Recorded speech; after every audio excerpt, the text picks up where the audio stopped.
Good evening. Good evening. Yes, sir. Mga madam, yan sa CFD, magandang gabi po. Yung katanungan ko po is tungkol dun sa contraceptives. Ano po ba yung, bakit ba bawal yun sa ating simbahan, mahigpit na pinagbabawal? Ano po yung sa kung baga biblical reason or biblical verse na magsasabing bawal? Kasi mahigpit talagang mahigpit yung sa parang mahigpit yung patakaran ng ating simbahan tungkol dito. Brother Wendell, ano daw, contraceptives, ito yung lagi mong topic natin sa DXTD. Okay, maraming salamat kapatid no sa tanong. Yes, mariing ipinagbabawal po 'yan sa simbahang Katoliko. Dahil yun po ay against sa natural law. Bakit po against sa natural law? Una, tandaan natin na ang ating aral ng simbahang Katoliko ay hindi lang ito batay sa Biblia o Bible alone. Meron tayong dogmatic teaching sa magisterium. Sa taong 1968, si Pope St. Paul VI, no, nagpalabas yan ng encyclical letter na ang pamagat ay Humanae Vitae sa Latin, ibig sabihin human life. Ito ay mariing ikinundi na yung contraception sa Humanae Vitae number 14, no?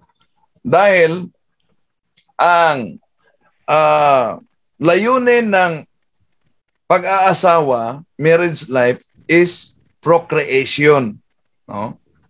Procreation. At remember that life begins at the moment of conception. Okay. Ngayon, bakit tinatawag ito na against sa natural law? Halimbawa, kung tingnan natin sa sandali muna. Pakibasa muna, Brad Jando, sa Genesis Kapitulo 38, versikulo 8 hanggang 10. Genesis 38, Kapitulo 8, versikulo 8 to 10. Okay, ito sabi dito.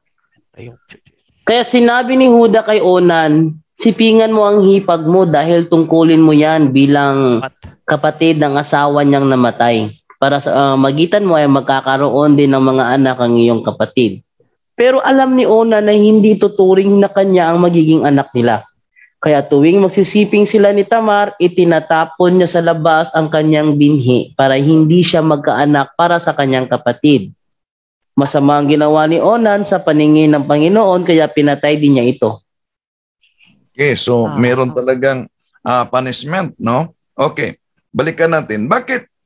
Bakit itong contraception, kaya nga contraceptives against na sa conception, no? Tinatawag na natural law. Ano po ba yung natural law? Halimbawa, sa pagkain. Bakit po tayo kakain? Sa natural law, walang mag-question sa atin na kakain tayo dahil masarap ang pagkain. Di ba? Yeah. Yun po ang tinatawag na secondary role sa natural law. Pero ang primary, kakain tayo upang i-preserve natin ang ating buhay. Yun po ang primary purpose ng pagkain. Halimbawa, merong iba na gusto-gusto talaga nilang kakain pero ayaw nilang tataba. Sa ibang bansa, kakain sila ng kakain at punta sa CR, pilitin nilang magsuka dahil gusto pa silang kakain. Tulad ng ibang mga tao na gusto silang iinom ng bino pero di sila gustong lalasing kaya punta sa CR, gustong magsuka, pilitin nilang magsusuka dahil gusto nilang iinom muli. Okay. Yun ay against sa natural law. Ngayon, sa pag-aasawa, mayroong pagsisiping, di po ba? Ang purpose yan ay procreation. Okay. Ngayon, ano po ba ang primary purpose ng pag-aasawa? Kung sa pagkain, to preserve our life, sa pag-aasawa, to preserve, i-preserve ang henerasyon, ang salinlahi ng mag-asawa. Yun po. Okay. How about, sabi nila, how about kung ibig ba sabihin kung against ang simbahan Katoliko sa kontrasepsyon, magparami na lang tayo ng mga anak kahit hindi natin kaya na ipalaki at ipagpaaral sila, hindi. Meron tayong itinuturo sa simbahan na tinatawag na natural method of family planning. So sa natural method of family planning, isa sa mga turo, ito yon. Sa lahat ng mga naka-attend ng seminar, alam natin na sa isang buwan, isang araw ra, ang babae pwedeng mabuntis. Tandaan natin yan, ha? Sa isang buwan, isang araw ra, ang babae pwedeng mabuntis. Di tayo sure kung anong araw niyan. Kaya sa natural method of family planning, ito ang formula, basta basa, bata. Ano po bang ibig sabihin? Pag fertile, ibig sabihin, kung hindi pa niyo kaya ng bagong buhay, dapat merong pag-uusap. No? Merong pagpipigil. Hindi na lorgo natin yung, ipahintulot natin yung kalaswaan na damdamin sa pamamagitan ng paggamit ng contraceptives. So, sa humanity, mariing kinundina na yan. Sa tradisyon ng ating simbahan, sa taong 195 Anno Domini, si Saint Clement of Alexandria, sabi niya, because of its divine institution for the propagation of man, the seed is not to be vainly ejaculated, nor is it to be damaged, nor is to be wasted. Nakasulat yan sa The Instructor of Children, chapter 2, verse 10 sa kaniyang aklat, no? Aklat. So, mariing ipinagbabawal yan sa tradisyon at sa magisterium ng ating simbahan. So, si Dr. Rene Joseph Buliser, taga-subaybay siya sa atin, no? Sabi niya, ang isang babae umano na gumamit sa Human Life International ito, ha? Dr. Rene Joseph Buliser, ang isang babae na gumamit ng contraceptives sa isang taon, may 10 buhay ang napatay niya sa loob ng kanyang sinapupunan. Oh. So, kaya mariing ipinagbabawal yan. At lalo na yung tinatawag na onanism, yung kang onan, no? Dahil akala nila okay lang yan, ganyan para hindi magkaanak. Mariing ipinagbabawal pa rin yan sa Genesis Kapitulo 38, versikulo 8 hanggang 10. Yun po, Bro Jando. Bro Jando. Okay, thank you. Yes, Bro Junre. Yes, Bro Jando. At maliban doon sa kay Unan, kapatid, no, bakit in biblical talaga against yung contraception? Kasi kung babasahin natin, Bro Jando, yung first Genesis 1:26-28, Bro Jando, pakibasa muna. Genesis 1:26-28. Yes.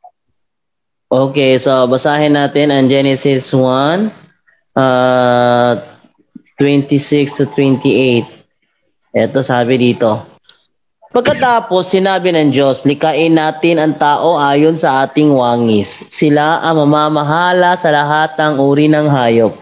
Mga lumalangoy, lumilipad, lumalakad, at gumagapang. Kaya nilikha ng Diyos ang tao, lalaki at babae, ayon sa wangis niya. Binasbasan niya sila at sinabi, magpakarami kayo para mangalat ang mga lahi ninyo at mamahala sa buong mundo at pamahalaan ninyo ang lahat ng hayop. Yan, dyan lang, malinaw. Dyan pa lang, malinaw na magpakarami kayo. Yun talaga ang pinakautos ng Diyos, hindi magbawas. No? Magpakarami. Ngayon, pwede ba nating tutulan ang salita ng Diyos sa panahon natin ngayon dahil lamang sa lumalaganap na populasyon? Hindi, kasi hindi ibinawi ng Diyos yung kanyang salita eh. No, sabi na Panginoong Jesucristo sa Mateo 24:35, Bro Jando, pakibasa. Okay, Mateo 24:35. Oo. Ito naman ang sabi niya sa 35. Ang langit at ang lupa ay maglalaho, ngunit ang mga salita ko ay mananatili magpakailanman. Magpakailanman ang salita ng Diyos, hindi yan maglalaho. No? Kaya napaka nun sa mata ng Diyos na papalitan ang kanyang utos nitong mga mga mambabatas lang natin na ang naglagay naman sa kanila dyan ay ang simbahan ng mga tao. Di ba mga kapatid? So again sa takinso yan sa salita ng Diyos. Yan lang, salamat. Rajando, pakibasa Yes, Brother Wendell. Catechism of the Catholic Church 2399. Okay, no. So, buksan muna natin ang ating linya sa CCC 23. Ano yun? 2399. Church. 99. Okay. So, silipin muna natin.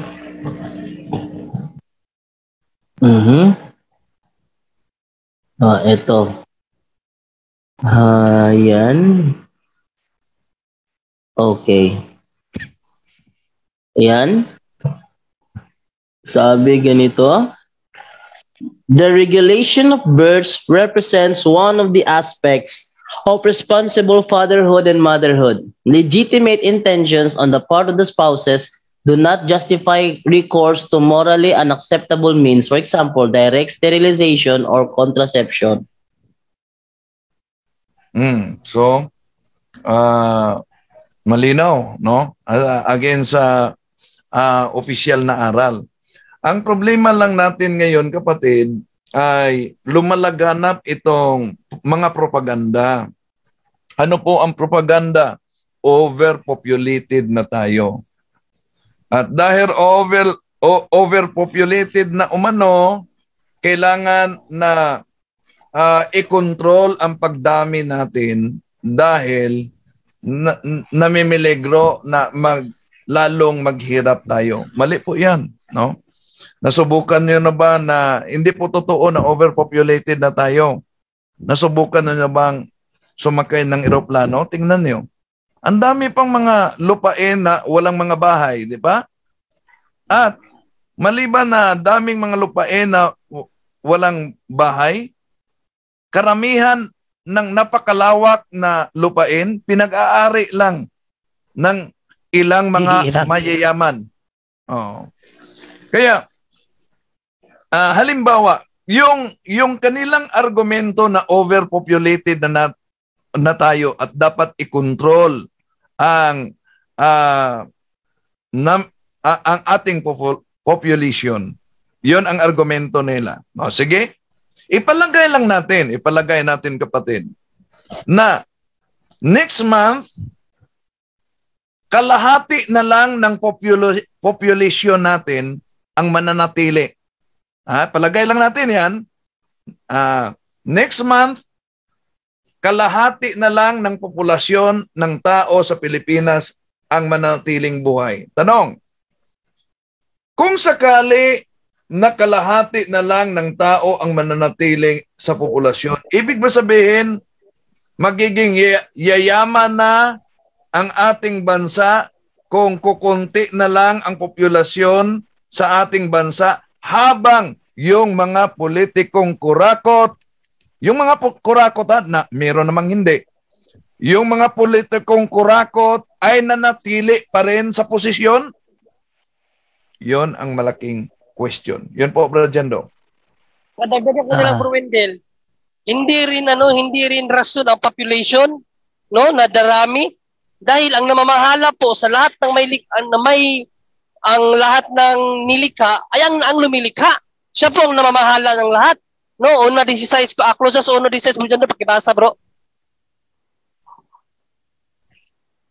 Colosas 1:16. Oh.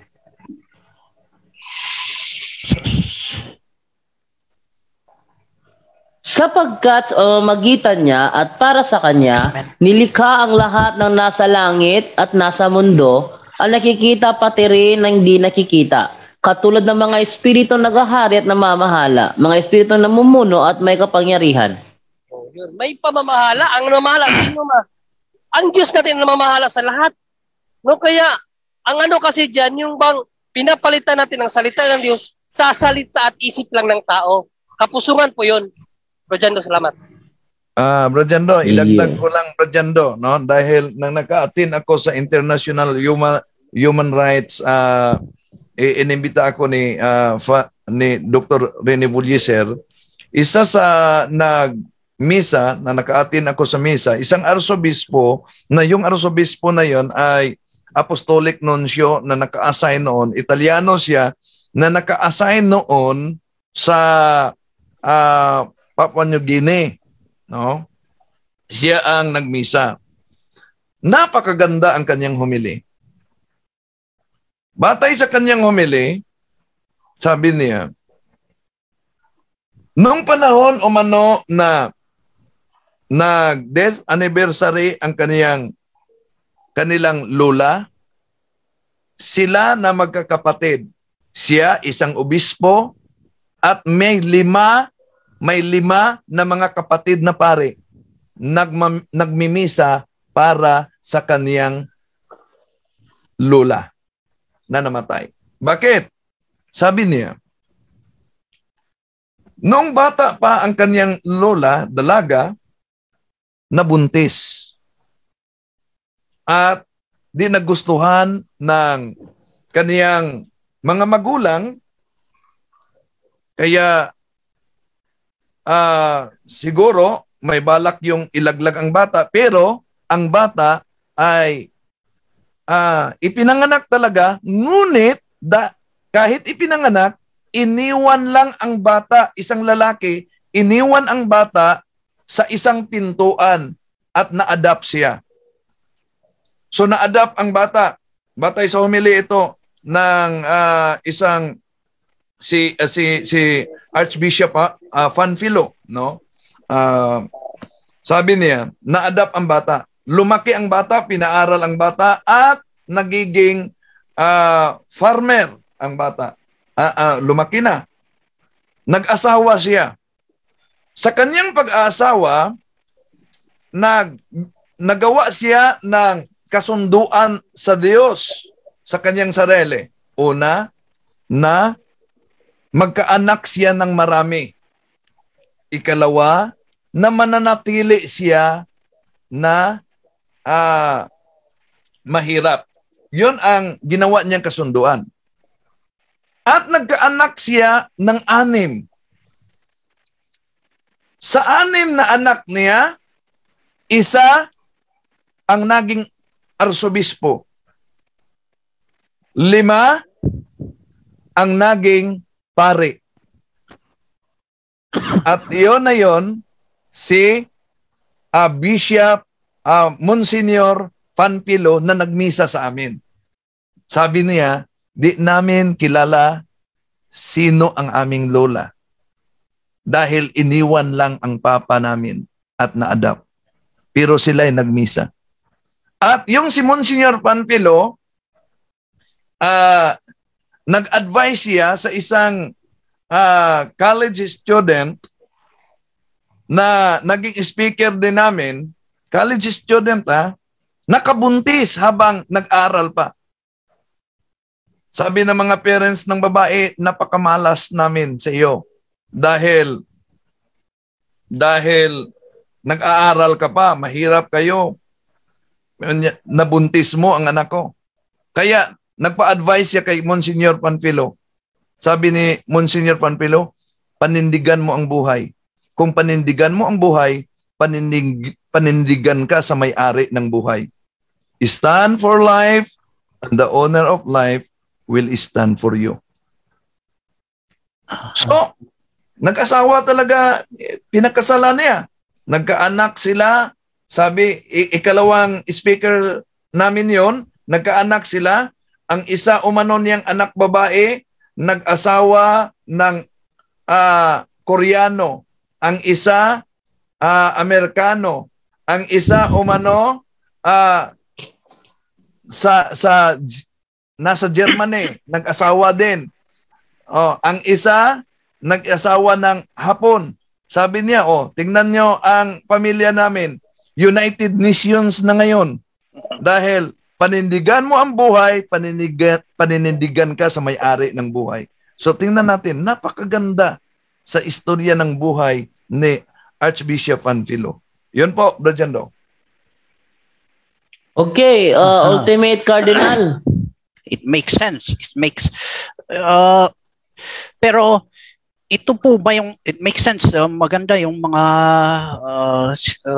nasabi niyo mga kapatid, no, but ito po ba yung absolute rule sa ating simbahan? Wala na bang gaya nga ng lagi ninyong sinasabi, in every general rule there is an exception. Paano po ba yung mga okay, maganda yung mga sinite ninyong mga halimbawa, pero paano yung mga situation na gaya nung isang ginang na nagtanong dito sa inyo nung kamakailan, no, yung gumagamit siya ng contraceptive sapagkat delikado sa kanya yung pagbubuntis. Ayon sa kanya, dun sa sinabi niya dito mismo, hindi siya nakakakomunyon. Yun ba, wala na ba talagang yun? Itong rule natin dito sa contraceptives as in absolute, no exception? Wendell? Okay, yun din ang isa sa tanong, yung nagkasama kami ni Dr. Rene at Joseph Bolieser, no, na may mga babaeng sinabihan na peligro kang mga anak, kaya gamit ka nito. Yung iba naman, umano, ang advice, dapat magpalaygit ka dahil napakamipis na ng matres mo. Sabi ni Dr. Rene Joseph Bolieser, no, palagi kami nagkasama, sabi niya, wala yan sa aklat namin na magiging yung manipis na lang yung matres. Meron umanong modus ang iba, sasabihin nila na gamitin mo yung contraceptives o kaya magpalaygit ka. Dahil bawat ligation umano, ang mahal ng bayad. Madali ra umano na kuha ng sasakyan ang isang doktor, sabi ni Dr. Rene Joseph Bolieser, no? At yung iba din may komisyon umano sa company ng tinatawag na kontrasepsyon. Kaya sabi niya, naalala niyo ba noon? Ang ating mga ninuno noon, nanganak yun, nasa bahay lang. Wala pang doktor. At karamihan sa kanila noon, ang daming mga anak. Ngayon, ang tao, dahil naniniwala sa propaganda na overpopulated na tayo, merong dalawa na lang na anak o isa ang anak. Yun ang problema umano. Rajando? Rajando. Rajando, no? Yung in every general rule, tama, no? Doktrina po natin yan, that it also accepts exception. Pero remember kapatid, no, ang doktrina ng Katoliko, mayroon tayong tinatawag na ex cathedra. No, yung tinatawag nating de fide. No? Ang de fide doctrine, no one can change, even Pope. Okay? At ang batas na magparami, batas ng Diyos. It is more than de fide. Dahil Diyos po ang nagsalita. It is a moral law. No? Ang moral law cannot be changed by cannot be changed by anyone or any man, kahit Pope. Ang batas nga ng simbahan na promulgated or declared by Pope, hindi niya pwedeng palitan ng another Pope basta de fide. How much more sa Diyos? Sabi nga ng Panginoong Jesucristo, Matthew 24:35, heaven and earth will be fade, but my words will never be fade away. No? How can we overrule the law of God? Yun lang. Salamat. Okay. It makes sense. But pero i-pwera natin yung mga exceptions. I'm sorry, pasensya no pong mga sir, no? Pero gusto ko talaga kasing maliwanagan sa bagay na to tungkol dito sa stand ng ating simbahan kung bakit ganun mahigpit yung ating panuntunan dito. Pero ipwera natin yung mga... Brad. Yes? Brad, gumagamit ba kayo ng contraception? Hindi po, pero mainit itong discussion namin sa class.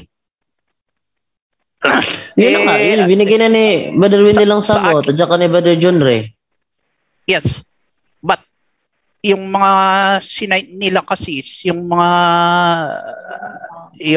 maraming nagsasabi na ganito yung ligation, ganito, pero ipwera natin yun. Suppose talagang yung babae talagang manganganib yung buhay pag muling nabuntis kasi sa advance ng medisina ng tao ngayon, pwede na yung malaman, di ba? Ma-determine, di ba, against din yung, at isa pa yung sa, di ba, against din yung sa rules ng ating simbahan, yung pagkitil ng buhay. Suppose nakinig, suppose talagang naniwala talaga yung ginang. Halimbawa, anyway, hindi na naman natin papangalanan yung nagkwan, no? Pero suppose yun, suppose talagang nakinig dito sa kwan at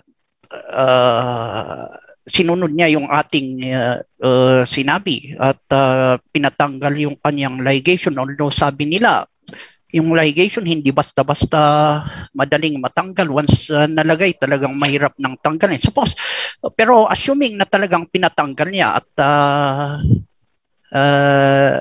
nabuntis siya, at sa kasamaang palad, nung manganak siya, merong masamang nangyari. Hindi ba parang mayroon ding responsibility yung ating simbahan doon sa kanyang sinapit, kasi advice ng doktor, wag ka nang magbubuntis, delikado na, pero dahil sa ating mahigpit na turo dito sa contraceptions, nagpatuloy siya pa rin sa may masamang nangyari.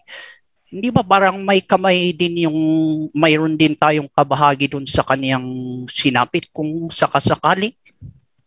Kapatid, ako magsagot ito. Isa ito sa mga tanong din, no, na itinanong ni Dr. Rene Joseph Bulliser sa Human Life International. Sabi ni Dr. Rene Joseph Bulliser, yung mga doctors nagsasabi, bahay peligro na kung manganak ka, dapat yung sinabi mo na ligation, pag malaygit, hindi na yon talaga makaanak, no? Yes. Dahil ligation na yon, no? Maliban lang kung ang inilagay yung ayode o iba pang ori ng... Pero sabi ni Dr. Bulliser, yung mga doktor na nagsasabi na mimiligro ka, yun umano ang mga doktor na nag-ascribe sa tinatawag na eugenic movement. Eugenic theory. Ano po ba yung eugenic theory? Yung eugenic theory na noon pa, dapat i-control yung populasyon. Dahil kung dadami ang populasyon, dadami ang kakain, magiging kunti na lang ang pagkain. Yun ang eugenic theory. Pero sabi ni Dr. Rene Joseph Buliser, wala sa aklat namin yan bilang doktor. Oh? Yung mga pinagsasabi nila. Pero kadalasan umano, magsabi, namimiligro ka, kailangan ka talaga na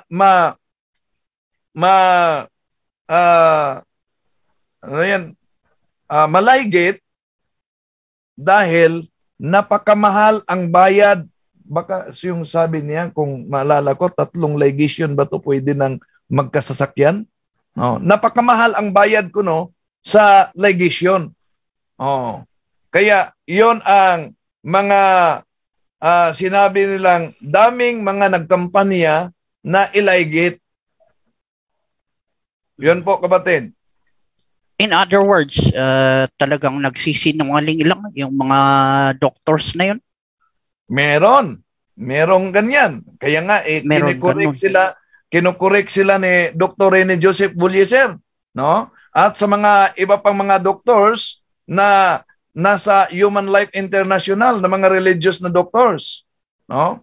At sabi ni Dr. Rene Joseph Buliser, bakit ba noon na hindi pa tayo high-tech, wala pang hospital, nanganganak pa yung mga ninono natin sa loob ng bahay. E di po ba ang dami nilang mga anak? Oh. Wala pang injection noon na pero dami. Nasa bahay pa. Pero ngayon, na high-tech na ang mga mag-asawa, merong 1 o 2 na lang dahil na-brainwash umano sa tinatawag na theory of eugenics na dumami na at overpopulated na tayo, dapat i-control na. Aha. Pero, well, bagamat agree ako dito no sa yung anak ng isang pamilya noon is talagang may 7, may 10 pa nga. Pero kung kung ikukumpara mo din yung population noon hanggang ngayon at saka ngayon, kakaunti noon sapagkat talaga lang napipili yung mga babaeng malalakas yung katawan na mga anak ng ganun. Kaya nga kakaunti. Pero ngayon dahil sa tulong din ng medisina, marami ding kahit sino na pwedeng mga anak, di ba sir? At kaya yung mortality rate nga palang tawag doon. Noon, yung mortality rate ng mga babaeng nanganganak mataas, pero yung mga nakaka-survive naman nanganganak ng marami. Pero ngayon, dahil sa tulong ng medisina, yung mortality rate, fatality ng ganun, na-reduce. Okay. So, suppose, yes sir. Go ahead. Din yan sa Human Life International. Nasabi nila, daming namatay sa panganganak. Ayon ni Dr. Rene Joseph Buliser, humingi umano sila ng numbers ng date, walang ibinigay. Yun umano ay propaganda lamang para sa eugenic movement. See. So talagang absolute, no, wala talagang pagdating sa bagay na ito, talagang wala nang pag-asang magbago yung ating stand dito, no sir? Yes, dahil sa tinatawag na exorcism, nasa exorcism ministry kami, merong tinatawag na 5 generals of Satan na nagkontrol sa iba't ibang bahagi ng bansa. Yung 5 generals, mga high rank yan. Sila si Bol, sila si Leviathan, sila si yun po ang mga sila ang may iba't ibang mga espesyalista, no? Halimbawa, yung si Lilith. Si Lilith ay the spirit of lust and the spirit of contraception. Kaya nga sa at yung ika-5 ay si Moloch. Si Moloch is the spirit of abortion. Kaya yun ang dahilan na sa iba't ibang mga bansa legal ang abortion. Swerte na lang na may desisyong inilabas ngayon sa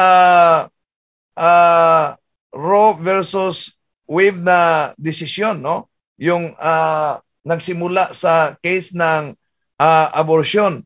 So, itong mga espiritu na ito, kumikilos talaga ito sa iba't ibang bahagi ng bansa.